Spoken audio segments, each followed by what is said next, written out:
जय जय सीताराम साथियों, GLCIS के इस ऑनलाइन प्लेटफॉर्म में आपका हार्दिक स्वागत, अभिनंदन। मैं गुरु जी। निश्चित रूप से आप बेहतरीन तरीके से मेंस की तैयारी कर रहे होंगे और हमारे परिणाम बेच में जो टेस्ट सीरीज़ चल रही है, और जैसा कि आप जानते हैं कि हमारी जो टेस्ट सीरीज़ रहती है वो सारी स्पेशल रहती है। 2022 के लिए भी अपकमिंग टेस्ट सीरीज़ बहुत अच्छी आने वाली है। प्रतिज्ञा बेच के साथ ये चीज़ें शुरू हो चुकी है। अभी तक अगर आपने हमारा ऐप डाउनलोड नहीं किया है और हमारे ऑनलाइन कोर्सेज नहीं देखे तो वो आप कर सकते हैं। सेल्फ स्टडी प्लान के लिए भी हमने वहाँ पे रामबाण कोर्स रखा है। मेंस के लिए मात्र 700 रुपये से भी कम मूल्य का ये कोर्स, जो आपको एक परफेक्ट क्वेश्चन बैंक देता है, जहाँ आपको 1989 से लेकर 2020 तक के सारे ओल्ड पेपर्स के question topic to topic plus और प्रिडिक्टेड क्वेश्चन क्या आ सकते हैं वो सब मिलेंगे। साथ ही इस कोर्स में आपको 70% अबाउ कंटेंट मॉडल आंसर के रूप में, कंटेंट के रूप में, नोट्स के रूप में अवेलेबल होगा। ये इंग्लिश मीडियम और हिंदी मीडियम दोनों में अवेलेबल है, दोनों के लिए इफेक्टिव है, दोनों के लिए ज़बरदस्त तरीके से बनाया गया है। तो आप अगर मेंस की प्रिपरेशन कर रहे हैं तो इस कोर्स को अपने साथ ज़रूर बना के रखें। आइए इस वीडियो में अपन देखते हैं कि आंसरिंग किस तरीके से करनी चाहिए, मॉडल आंसर किस तरीके से होने चाहिए। अगर इन आंसरों में भी कोई कमी होती है तो उन आंसरों को अपन एनालिसिस करते हुए चलेंगे। पहला क्वेश्चन अपन देखते हैं, अति लघुरुत्तीय प्रश्न जो आते हैं हमारे एग्जाम में, वो पहला क्वेश्चन देखते हैं। मुद्रा राक्षस विशाख दत्त द्वारा रचित ऐतिहासिक नाटक, समय काल 500 ईस्वी के आसपास। इसमें नंद राजाओं तथा चंद्रगुप्त मौर्य से संबंधित इतिहास पर प्रकाश पड़ता है। अब जैसे ये लाइन इनकी लंबी हो गई, लेकिन इसमें ये ऐसा कर सकते थे कि इस नाटक में चंद्रगुप्त मौर्य के द्वारा मौर्य वंश की स्थापना व नंद वंश के पतन का उल्लेख या विवरण तो और शॉर्ट में ये किया जा सकता था। बाकी आंसर ठीक है, ढाई नंबर जरूर इसमें मिल सकते हैं। वराहमिहिर चंद्रगुप्त द्वितीय के 9 रत्नों में से, अब ये 9 रत्न जो इसमें मात्रा गलती में से एक प्रमुख खगोल विज्ञानी, ठीक है। रचनाएं बृहत संहिता, पंच सिद्धांतिका, बृहज्जाक इत्यादि। विषय नक्षत्र विद्या, वनस्पति शास्त्र, भौतिक भूगोल आदि पे कार्य किया। परफेक्ट आंसर है, कोई समस्या नहीं है। नेक्स्ट क्वेश्चन, हैंसांग विख्यात चीनी यात्री हर्षवर्धन के समय भारत आए 629 ईस्वी में। रचना सीयू की हर्षकालीन समाज व राजनीति का इसमें इन्होंने आपने वर्णन किया। उपनाम यात्रियों का राजकुमार व नीति पंडित के नाम से भी आपको जाना जाता है। इससे ज्यादा 3 मार्कर में दिया नहीं जा सकता था। बहुत बढ़िया आंसर है। अगला देखते हैं अपन क्वेश्चन, गोंड वंश। गोंड वंश संस्थापक यादव राय 1328, क्षेत्र मंडला के आसपास का क्षेत्र। अब गोंड वंश को 2 तरीके से लिया जा सकता है। एक गोंड डायनेस्टी जो है वो कौन सी है, बंगाल वाली है, वो गोड वंश है। अगर किसी ने गोड समझा है तो वो क्या लिखेगा, बंगाल वाला। अगर किसी ने गोंड समझा है तो वो क्या लिखेगा, एमपी वाला। तो दोनों इन्होंने एमपी के रेफरेंस में लिखा, वो भी ठीक है। 1328 में मंडला के आसपास वाला क्षेत्र। प्रमुख शासक संग्राम शाह, दलपत शाह, रानी दुर्गावती। स्त्रोत रामनगर शिलालेख, गणेश नरप्रवन शिलालेख से जानकारी मिलती है। इसका अंतिम शासक रघुनाथ शाह था। कंटेंट परफेक्टली इन्होंने दिया है, बहुत बढ़िया। पर वो गोंड वंश था, बंगाल का शशांक वाला, वो आंसर होना था। पणि वैदिक कालीन पदनाम है या शब्दावली है।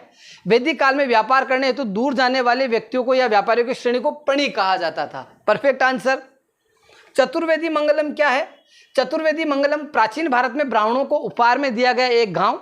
इसे अग्रहार, ब्राह्मदेय, ब्रह्मदेश व ब्रह्मपुर के नाम से भी जानते हैं, ठीक है। ये 4 वेदों के जानकार ब्राह्मणों को स्वामित्व वाला गांव होता था। चतुर्मंगलम के बारे में साउथ इंडियन टर्म है। परफेक्ट आंसर है। नागार्जुन प्राचीन भारतीय वैज्ञानिक, कनिष्क के दरबारी, बौद्ध भिक्षुक, ठीक है। इन्होंने अपनी पुस्तक माध्यिका सूत्र में शून्यवाद का प्रतिपादन किया, ठीक है। उपनाम भारत का आइंस्टीन भी कहा जाता है आपको। परफेक्ट आंसर बिल्कुल। साथियों, अभी तक अगर आपने हमारा रामबाण कोर्स या मेंस की वीडियो लेक्चर कोर्स नहीं देखे तो एक बार जरूर देखो बेटा। और मेंस के लिए रामबाण कोर्स आप लोगों के पास होना चाहिए, होना चाहिए, होना चाहिए। और GLCIS पे नए हैं तो पहले हमारा कंटेंट देखे, चीजें देखे, फिर आप हमारे कोर्स में इंटरेस्ट ले। सारे कोर्स मिलेंगे GLCIS MPPSC ऐप पर।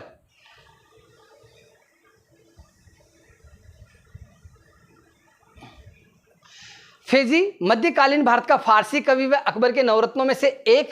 गणित के प्रसिद्ध ग्रंथ लीलावती का फारसी अनुवाद इन्होंने फेजी ने किया। ये दीने इलाही धर्म के कट्टर समर्थक थे, मतलब फेजी था जो इसने ज्वाइन किया था उस धर्म को। इब्न बतूता ये अफ्रीकी देश मोरक्को के यात्री मोहम्मद बिन तुगलक के काल में भारत आए, ठीक है। इन्होंने रहला नामक पुस्तक लिखी जिसमें 14वीं सदी के भारत की सामाजिक परिदृश्य का वर्णन मिलता है। 1313 ईस्वी में मोहम्मद बिन तुगलक ने इन्हें दिल्ली का काजी भी नियुक्त किया अगले 10 सालों के लिए, इज्जत अफजाई की। और ये उनके राजदूत के रूप में चीन भी गया और वहीं रास्ते में इसकी थोड़ी सी मृत्यु हो गई थी। थोड़ी सी क्या, पूरी मृत्यु होती है वो तो। उलगुलान को मुंडा विद्रोह के नाम से भी जाना जाता है। इसका समयकाल 19वीं शताब्दी। उलगुलान का अर्थ होता है कोलाहल, मतलब कि भाई अंग्रेजों को लगना चाहिए कि हम चाहते क्या हैं आपसे और आप क्या कर रहे हैं। नेतृत्वकर्ता बिरसा मुंडा, कारण अंग्रेजों के लगान के विरुद्ध। नेक्स्ट क्वेश्चन, सल्तनत काल। भारतीय इतिहास में 1206 से 1526 के काल को सल्तनत काल कहते हैं। इसको ये शॉर्ट भी कर सकते थे, टाइम काल, 5 राजवंश, और शॉर्ट करके लिखा जा सकता था। इस काल के दौरान भारत पर 5 राजवंशों ने शासन किया। गुलाम वंश 1206, खिलजी वंश, जितना ये लिख पाए परफेक्ट आंसर है, कोई दिक्कत नहीं, जितनी जगह थी उसके हिसाब से पर्याप्त तरीके से सही आंसर लिखा है इन्होंने।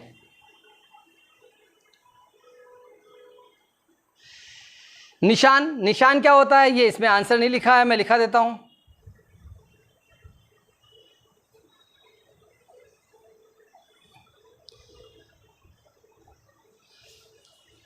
बंगाल के नवाब के द्वारा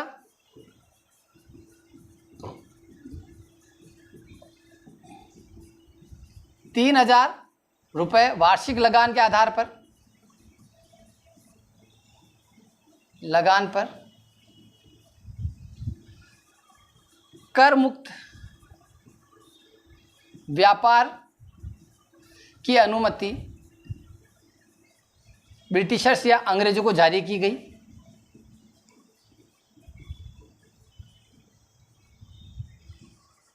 इस प्रपत्र को, फॉर्मेट को निशान कहा गया है। इसको शॉर्ट में भी लिख सकते हैं, मेरी शैली ऐसी है। आगे देखते हैं क्वेश्चन। पाइका विद्रोह, समय 1817, स्थान उड़ीसा, नेतृत्व जगत बंधु विद्याधर, कारण ब्रिटिश सरकार द्वारा भूमि कर में अनियमित वृद्धि की जा रही थी, परिणाम अगले कुछ समय तक विद्रोह जारी रहा, अतः अंग्रेज विजयी हुए। अब इस आंसर में आप देखिए, परफेक्शन देखिए आप, समय कारण परिणाम क्लियर। अनवर एस सादात, ये भी एक क्वेश्चन है, छूट गया शायद, मैं लिख देता हूं इसका आंसर। यहाँ पे 2 चीजें हैं, एक अनवर एस सादात और एक आपका था अनवर एस सुहेली।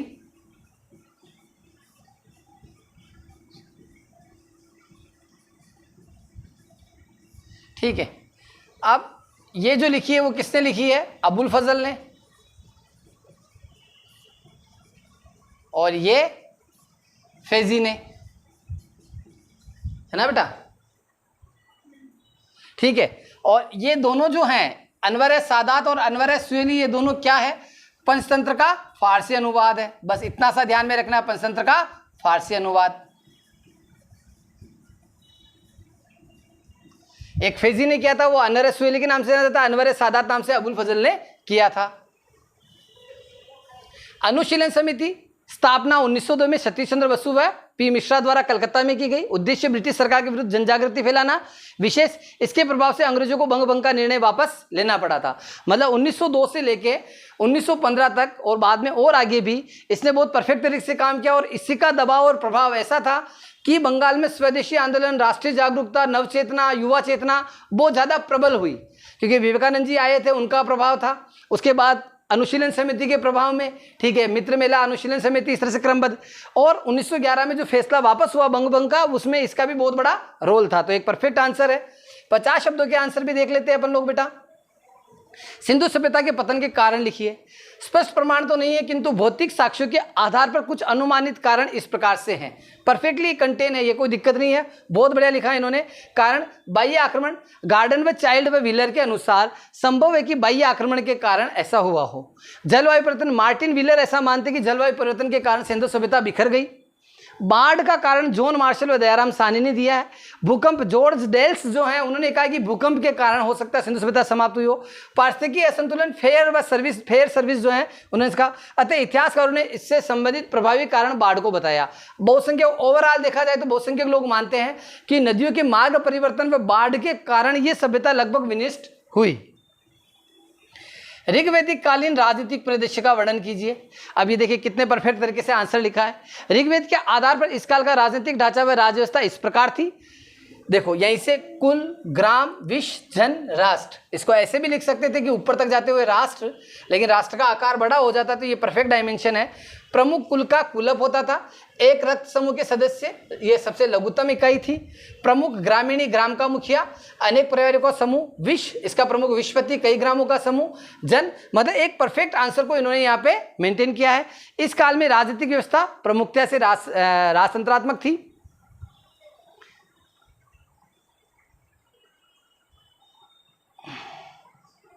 जैसे ये क्वेश्चन देखते हैं अपन, कश्मीर के प्रमुख राजवंश।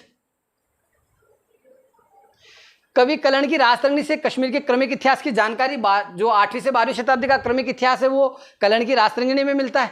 कश्मीर के प्रमुख राजवंश कारकोट, उत्पल और लोहार, ये तीन ही प्रमुख हिंदू डायनेस्टी वहां पे मिलती है। ठीक है, कारकोट वंश के दुर्लभ राय संस्थापक और इनकी जानकारी तीनों के बारे में विशेष रूप से दे दिया। Perfect answer. 1-2 11 मार्कर भी देख लेते हैं इसमें अपन। और जो बच्चे अपने इस बैच में हैं वो इसकी शीट और इसका ये वीडियो आपको कोर्स में मिल जाएगा, जो प्रतिज्ञा बैच में है, लक्ष्य बैच में है। ठीक है, लक्ष्य बैच में तो शायद ये कोर्स नहीं ऐड है, प्रतिज्ञा बैच में ऐड है। देखिए आप आंसर का तरीका देखिए, इनका फॉर्मेशन देखिए आप। जैसे लखनऊ समझौता, भारतीय इतिहास में हुए प्रमुख संधि समझौतों में से सुप्रसिद्ध समझौता, समयकाल 1916, लखनऊ। ठीक है, अध्यक्ष उस समय कौन थे? आरसी मजूमदार, अंबिकाचरण मजूमदार। कारण इस समझौते से पहले कांग्रेस में आपसी कलह तथा कांग्रेस का मुस्लिम लीग के मध्य मतभेद दूर करने के लिए, परिणाम इससे कांग्रेस में मुस्लिम लीग एकजुट हुए, संयुक्त समिति का गठन हुआ। इसके अंदर कांग्रेस ने मुस्लिम लीग की सांप्रदायिक प्रतिनिधि की मांग को भी स्वीकार कर लिया। ये इसकी मुख्य बात थी। बिल्कुल बढ़िया आंसर लिखा, कम शब्दों में बेहतरीन तरीके से लिखने का तरीका यही है। सहायक संधि प्रणाली कौन लेके आया था साहब? वेलेजली। शिकार कौन कौन हुए, इसके मुख्य बिंदु क्या थे? सन्यासी विद्रोह, समय कब है, क्षेत्र कब है, नेतृत्व किसने किया, नाश क्या, नारा क्या, उल्लेख क्या, कारण। ठीक है, अनुक्रम आक्रमण पद्धति क्या थी, विशेष क्या था। पूरे परफेक्ट तरीके से आंसर को बड़ा बढ़िया से समझाया गया है। एक 11 मार्कर भी देख लेते हैं। बाकी आप लोग जो है इसके आंसर अपने तरीके से आप ऐप पर अच्छे से देखिएगा। 11 मार्कर में जो क्वेश्चन है, निम्न प्रश्नों के उत्तर 200 शब्दों में दीजिए। 1857 के स्वतंत्रता संग्राम के कारणों की विस्तार से चर्चा कीजिए। अब देखिए कारण, 1857 का विद्रोह सिपाहियों के असंतोष का परिणाम मात्र नहीं था, वास्तव में यह औपनिवेशिक शासन के चरित्र, उसकी नीतियों के प्रति जनता के संचित असंतोष का परिणाम था, जिसके कारण इस प्रकार हैं। मतलब एक परफेक्ट इंट्रो जो होना चाहिए वो परफेक्ट इंट्रो यहाँ पे दिया गया है। प्रभावशाली भी, टीचर को पढ़ने के लिए आकर्षित करे वो भी। कारण, आर्थिक कारण, क्या आर्थिक कारण रहे, राजनीतिक कारण, सामाजिक कारण, धार्मिक कारण, इसमें भी डेटाबेस है अंदर, सैनिक कारण, तात्कालिक कारण क्या था, और लास्ट में निष्कर्ष। इस प्रकार उक्त कारणों से भारतीयों में असंतोष का बारूद बढ़ता चला गया तथा 1857 में इस बारूद में विस्फोट हो गया। मतलब परफेक्ट तरीके से इसको एंड किया गया। तो आप सभी लोग मेरे साथ देख रहे थे हमारे टेस्ट के एक्सप्लेनेशन, और ये आपको ऐप पे मिल जाएंगे। मैं गुरुजी GLC IAS पे फिर आपका एक बार स्वागत, और आपको आशीष के साथ एक निवेदन, निश्चित रूप से GLC IAS MPPSC ऐप आप डाउनलोड करें। वहाँ पे परफेक्ट कोर्स की भरमार है। मेंस के लिए पहला कोर्स, अगर आपका बजट बहुत कम है तो रामबाण कोर्स बेटा अपने जेब में रखो, आप उसको लगातार देखते रहो। वो फोन पे एक्सेस होगा, 70-80% कंटेंट, और खास बात वो इंग्लिश मीडियम हिंदी मीडियम दोनों में है।